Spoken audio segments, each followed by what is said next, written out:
j'aide l'habitant à s'aider lui-même, ou je fais avec l'habitant pour un meilleur collectif et pour l'habitant. Donc c'est une espèce de coproduction, mais qui est un peu nouvelle, puisqu'en fait on appuie sur le potentiel de l'habitant à faire. Donc voilà, c'est un peu la position notamment de l'administration qui peut travailler sur l'empowerment. Voilà. L'exemple le plus frappant, c'est ce que j'ai vu en allant en Australie. J'étais dans une mairie à Perth et en fait, ils m'expliquaient, ils m'ont montré que des maisons de quartier étaient organisées sur le territoire et que en fait, la mairie s'occupait de la maintenance du bâtiment, que la mairie avait fait une étude globale sur les besoins de la population et qu'en fait c'était l'association, les habitants, ou en tout cas l'association à qui on confiait la gestion, qui organisait les activités selon les besoins des habitants. Ça voulait dire que la mairie s'occupe que du bâti et c'est à l'association, aux habitants d'organiser eux-mêmes les activités. Et là, c'est une vraie coproduction, mais avec une force d'organisation de la part des habitants. Et comme les chrétiens sous l'Empire romain, c'est diffuser la bonne parole, en fait, hein, parce que là, je pense qu'on est déjà convaincus. C'est l'effet boule de neige. Sont de bonnes idées, sont pas des idées extraordinaires, mais elles sont extraordinairement difficiles à mettre en place.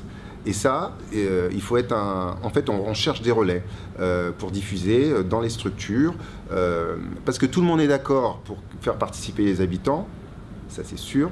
En revanche, pour pouvoir le mettre en place et apporter des idées qui ne viennent pas de l'administration, qui viennent souvent d'associations, de particuliers, qui viennent rafraîchir un peu ces idées de fonctionnement, en fait, il faut pouvoir déployer ça, et ça, c'est la vraie difficulté, déployer ça au point de vue territorial, voilà, que ça ne devienne pas des exceptions, comme il y en a encore aujourd'hui, heureusement, mais il faut qu'elles servent d'exemple. Il faut d'abord de l'écoute.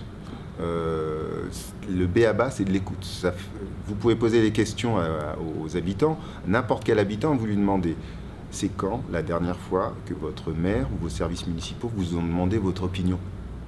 Déjà, quand vous aurez cette réponse, vous direz ah ouais, ok. Une fois qu'on a ça, c'est effectivement aussi faire cette communication pour expliquer la ville à ses habitants de manière vulgarisée, accessible aussi.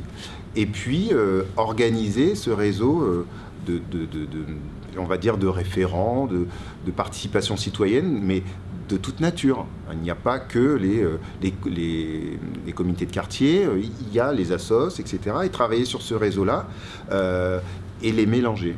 Et ensuite, effectivement, les accompagner sur de la formation ou pas. J'ai vu des expériences à Montréal sur la pédagogie à la participation dans des débats. Enfin, il y a des choses extraordinaires à faire, mais c'est déjà bien connaître sa population, savoir ce qu'elle pense, l'identifier, la mettre en réseau, et puis lui donner des résultats hein, quand les choses sont faites. Parce que ça, il n'y a pas de secret. Hein. Vous donnez votre avis à un moment, et puis le projet grandit, il se termine, il se concrétise, et puis en fait, vous n'avez pas de retour. Cette frustration-là fait que vous participez une fois, vous ne participez pas deux fois.